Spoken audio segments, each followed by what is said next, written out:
우리 오늘 요한계시록 21장 9절에서 21절까지의 말씀입니다. 함께 읽도록 하겠습니다. 마지막 일곱 재앙을 담은 일곱 대접을 가진 일곱 천사 가운데 하나가 내게 와서 말했습니다.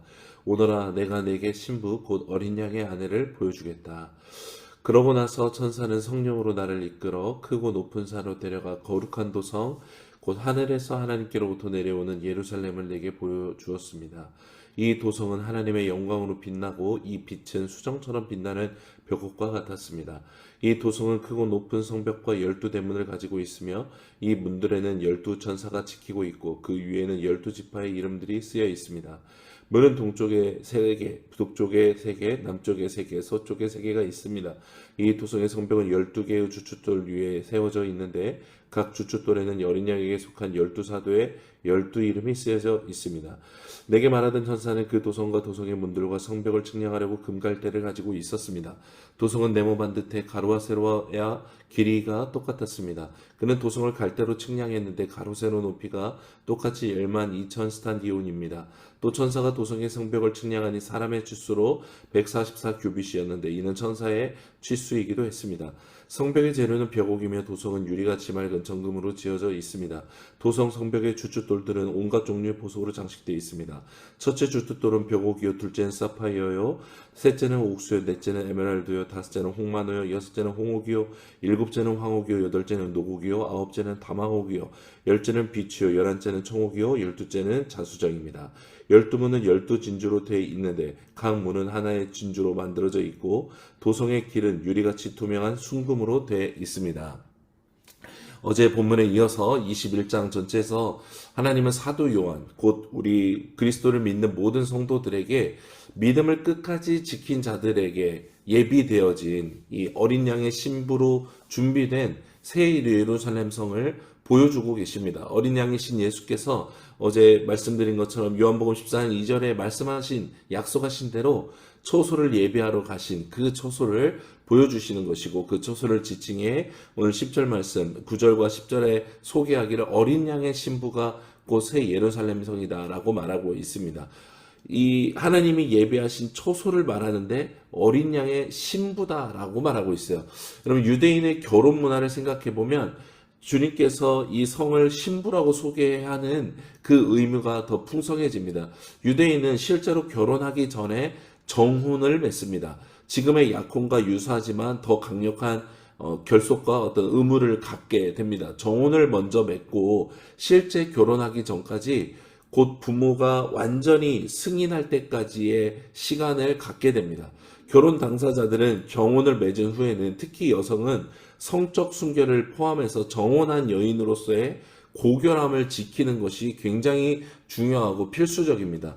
예수님의 육신의 부모였던 요셉과 마리아가 이 정혼을 한 상태에서 성령으로 잉태되었을 때 요셉이 이 조용히 가만히 이 여인과의 관계를 끊으려고 했던 것이 이 요셉이라는 사람이 가지고 있는 굉장히 성숙한 어떤 모습이었다라고도 볼 수 있고 자비로운 모습을 볼 수 있고 동시에 마리아가 성령으로 잉태되었음에도 불구하고 하나님께 그것을 믿음으로 수긍하고 받아들였던 것이 얼마나 믿음의 반응이었는지를 우리가 엿볼 수 있죠. 그렇게 부부로 그렇게 정혼을 맺은 후에 언제 결혼하게 될지는 그 당사자들은 아무도 알지 못합니다. 그러나 그들이 확신하는 것은 그 둘은 반드시 결혼한다라는 것은 확정된 것입니다. 그리고 그래서 결혼하는 날이 이르기까지 언제인지 모를 그날을 향해 이 결혼 당사자들은 기다리는 것입니다. 반드시 결혼한다는 것을 알기 때문에 그렇습니다. 그래서 실제 유대인의 결혼의 이 혼인잔치는 예수님의 첫 번째 기적이 베풀어졌던 가나의 혼인잔치처럼 기쁨이 넘치고 일주일 동안 그렇게 이렇게 기쁨으로 드리는 이 잔치처럼 결혼 예식이 드려지는 것이죠. 오늘 9절에 일곱 대접을 가진 일곱 천사 중 하나가 이 새 예루살렘을 소개하면서 어린 양의 아내 신부를 보여주겠다라고 말해요. 어린 양 예수께서 자신을 믿는 믿음 때문에 죽임을 당하고 온갖 고통과 멸시와 인내의 삶을 산 성도들을 얼마나 사랑하고 계셨고 기다리고 계셨는지가 담겨져 있는 표현인 것이죠. 동시에 마태복음 26장에 예수님께서 비유하시기를 신랑을 맞으러 나간 10처녀 비유와 같이 예수 그리스도를 믿는 성도가 이미 오신 예수님을 믿음으로 말미암아 정혼하였고 이제 그 예수님이 다시 오시는 그 날, 완전히 하나 되는 결혼하는 날을 기다리면서 기름을 준비하는 슬기로운 5처녀와 같은 삶을 살라고 비유하신 이 말씀, 이것이 동시에 우리에게는 그리스도의 신부로 살아가야 된다라는 부르심을 주는 표현이기도 한 것이죠.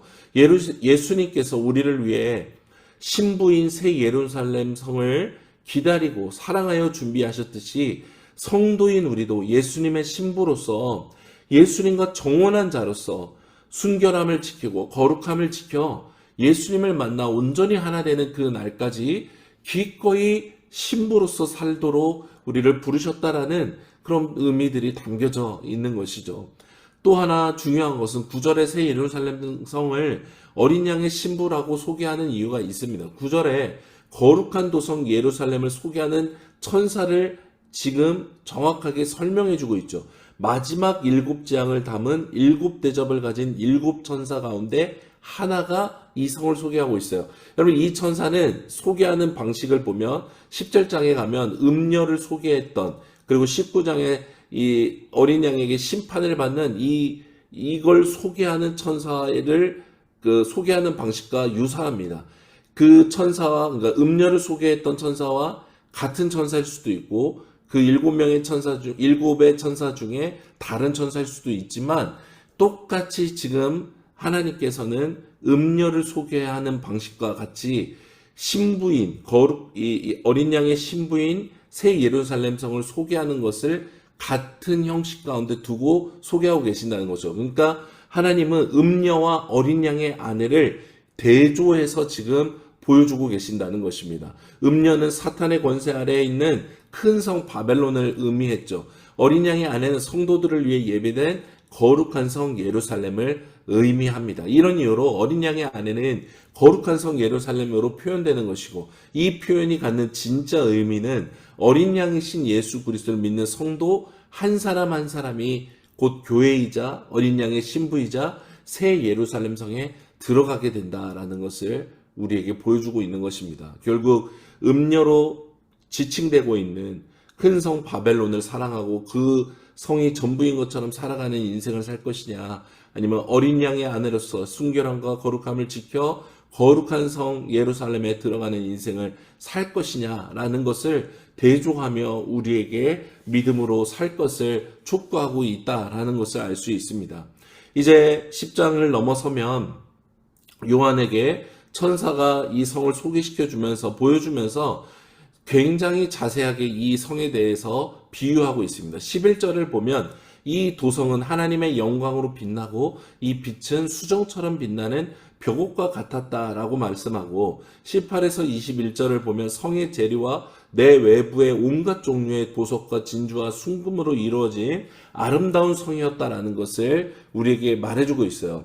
여러분, 예루살렘 성의 이런 아름다움을 모방한 것이 바로 아까 말씀드린 대로 음녀로 비유된 이 큰 성 바벨론인 계시록 17장 4절에 보면 자줏빛과 붉은빛 옷을 입고 또 금과 보석과 진주로 꾸미고 손에 금잔을 가졌던 음녀의 모습입니다. 여러분, 요한계시록에 보면 사탄이 하고 있는 모든 것은 삼위 하나님의 그 영광, 그분의 모습들을 모방했던 것을 볼 수 있는 것인데, 음녀가 바로 이 새 예루살렘 성을 모방하여서 이 땅 가운데 큰 성 바벨론을 꾸미고 사람들을 미혹해 그게 전부인 것처럼 우리를 유혹하고 영원한 불목 가운데 들어가도록 속이고 있다는 것을 알 수 있는 것이죠.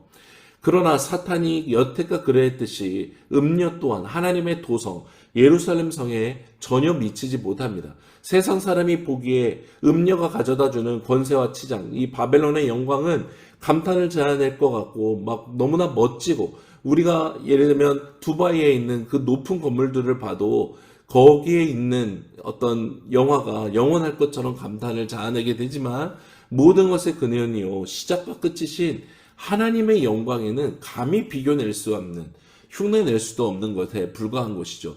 요한도 마찬가지입니다. 요한은 지금 자기가 보고 왔던 것을 오늘 말씀으로 기록했지만 모두 다 특징이 있죠. 뭐뭐과 같았습니다 라고 밖에 기록할 수 없는 거예요. 자기가 지금 눈으로 보고 있는 것을 자기가 알았던 것으로밖에 표현할 수 없는 한계를 가지고 있기 때문에 그렇습니다. 그래서 우리가 이 기록을 보면서 야, 천국은 막 온갖 보석과 금과 진주로 됐구나라고 상상하는 것 자체가 이미 하나님의 영광, 하나님의 도성을 제한할 수밖에 없는 한계를 가지고 있다는 것이죠. 여러분, 가장 좋은 카메라는 우리의 눈이다라고 우리가 흔히 말하는데, 우리가 너무 아름다운 광경을 보고 사진을 찍으면 실제 사진에 담기는 것은 단편적이고 너무나 조금밖에 담겨지지 않는 것을 경험합니다. 마찬가지입니다. 하나님께서 이 하나님의 영광으로 가득한 이 거룩한 성 예루살렘을 보여주시지만, 그리고 그걸 기록하게 하셨지만, 사도 요한이 가지고 있는 지식과 그의 어떤 기억과 그의 표현에 제한받을 수밖에 없다라는 것이죠. 그래서 우리는 천국이 얼마나 화려한 것인가, 얼마나 아름다운 것인가에 집중하는 것보다 더 지혜롭게 이 성을 바라봐야 되는 측면이 있습니다. 그것은 바로 거룩한 성 예루살렘을 소개하면서 계속해서 반복되고 있는 특징이 있는데, 단 한 가지로 그것을 보자면 숫자 12입니다. 여러분, 앞에서 살펴본 것처럼 숫자 12는 하늘의 수 3과 땅의 수 4를 곱한 숫자 12로서 완전한 수, 충만한 수를 상징하는 숫자입니다. 이 숫자 12가 구약의 12지파, 하나님의 백성을 나타내는 12지파, 또 이 신약의 사도들, 12사도를 지칭하는, 그래서 신약의 초대교회 이 하나님의 백성들, 그래서 14만 4천 명의 어린 양에게 인침받은 상징의 숫자는 모든 세대에 걸쳐 하나님을 믿는 하나님의 성도들, 하나님의 어린 양을 따랐던 사람들을 상징하는 숫자라고 말씀드렸습니다. 오늘 말씀을 보십시오. 예루살렘 성을 보면 정방향으로 이루어져 있습니다. 16절에 보면 성의 길이, 너비, 높이가 전부 다 12,000 스타디온으로 기록되어 보여져 있습니다. 이 12,000 스타디온을 킬로미터로 환산하면 2,300km입니다. 엄청나게 긴 거리죠. 그리고 성의 한 면의 길이가 이 12,000 스타디온이고 성벽의 두께는 이 144 규빗이라고 기록하고 있습니다.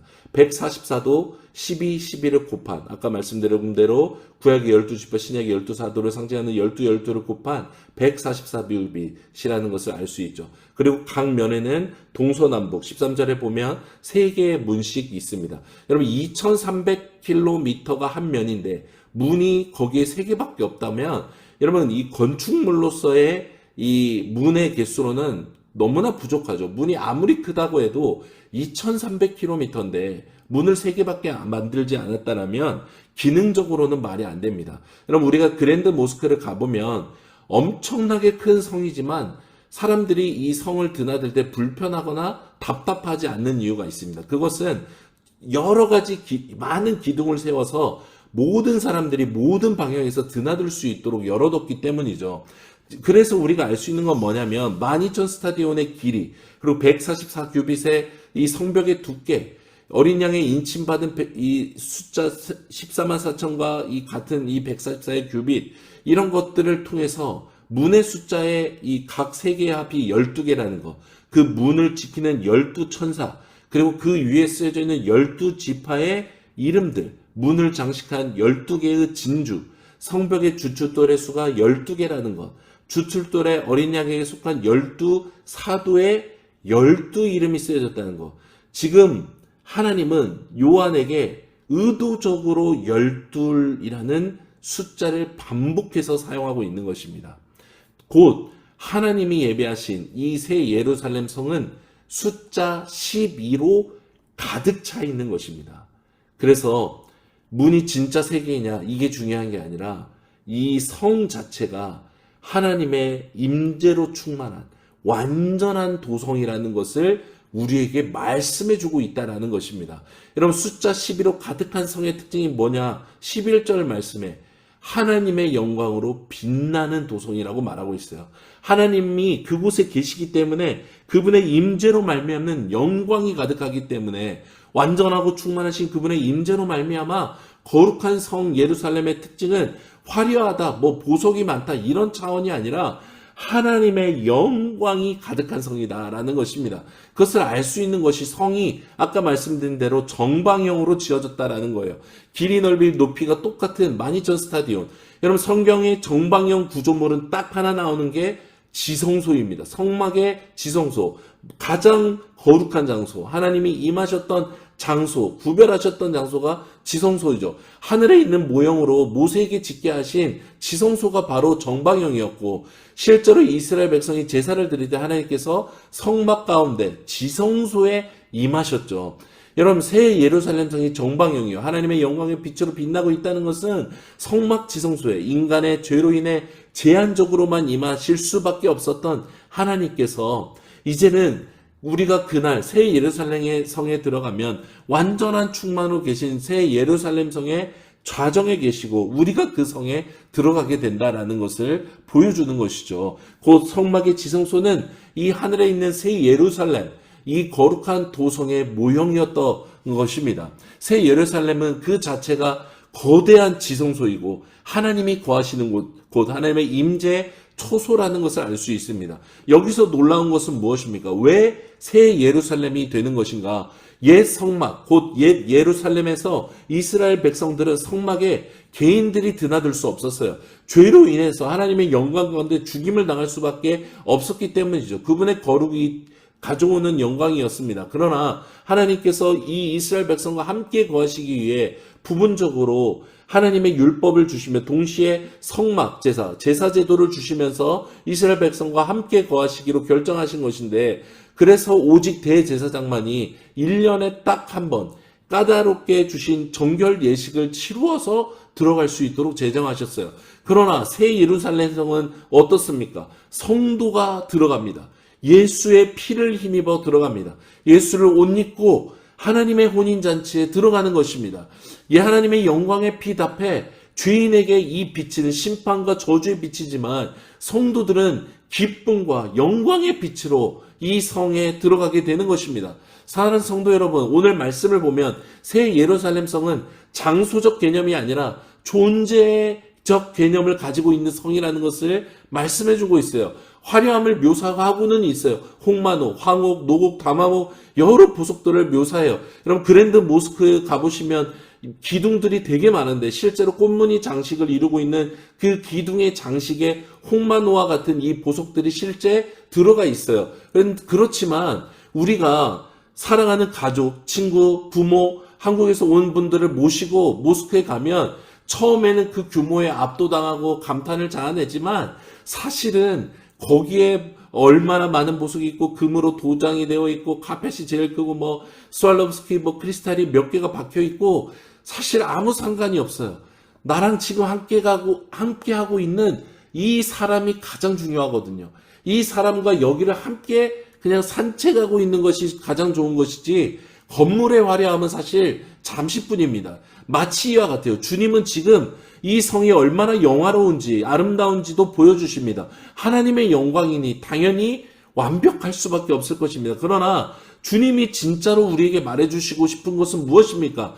너희가 생각하는 천국은 큰 성 바벨론보다 더 좋은 곳이 아니다. 비교할 수 없는 곳이다. 그곳은 어떤 곳인가? 바로 하나님과 함께 거하는 곳이다. 내가 너와 만나 영원히 살아가는 곳이다 라고 말씀해 주는 것입니다. 여러분 여기서 가장 놀라운 것은 무엇입니까? 주님이 계시는 곳, 주님이 임재하신 그곳을 그리스도인들은 이미 들어갈 수 있게 되었다는 것입니다. 예수님께서 십자가에서 죽으실 때 히브리서 말씀을 보면 성소와 지성소 사이를 가로막고 있던 휘장이 위에서 아래로부터 찢어져 버립니다. 죄인이어서 일반 성도들은 결코 하나님께 나아갈 수 없었던 그곳, 이 종교 지도자들이 성전세를 세겔로만 받으면서 가난한 사람은 예배조차 드릴 수 없었던 그곳에 하나님 예수 그리스도께서는 십자가에서 죽으심으로 자신을 믿는 모든 자들을 당신과 함께 연합시켜 히브리서 4장 16절 오늘 찬양의 고백대로 그 피와 연합한 자들은 담대히 은혜의 보좌 앞에 나아가라라고 오히려 우리에게 명령하고 있는 것입니다. 지성소의 특징이 무엇입니까? 성막의 지성소에는 언약궤를 주님이 두셨고 언약궤 위에 은혜의 보좌라고 하는 시은자 이것을 속죄소를 두었고 거기 위에 스랍의 두 천사 스랍의 두 천사 사이에 주님이 임하셨던 곳이 지성소의 유일한 건축물입니다. 언약궤가 가장 중요한 이 건축물인 것인데 성물인 것인데 언약궤에는 여러분 다른 것이 들어있는 게 아니라 모세에게 주셨던 십계명 두 돌판이 들어가 있어요. 하나님의 약속이 있는 곳이 바로 언약궤였고 이 약속 위에 주님이 임하시는 것입니다. 십계명을 적어주신 그 돌판이 지금 남아 있습니까? 없습니다. 이미 성경을 보면 사라져버렸어요. 이스라엘 타락과 함께. 그러나 예레미야 31장 30절에 주님께서 새 언약을 말씀하시면서 이제 예수 그리스도를 믿는 자는 하나님께서 그들 믿는 자들의 마음에 하나님의 새 언약의 말씀을 새겨 넣으시겠다라고 말씀하셨습니다. 곧 예수 그리스도를 믿는 신자들은 마음판에 하나님의 새 언약의 말씀이 새겨져 있다라는 거예요. 여러분 그건 무엇입니까? 그리스도 예수를 믿는 사람들은 마음에 언약궤가 이미 들어가져 있는 것이요. 이 언약궤 위에 하나님의 언약의 말씀 위에 예수 피를 힘입어 주님 앞에 나아갈 때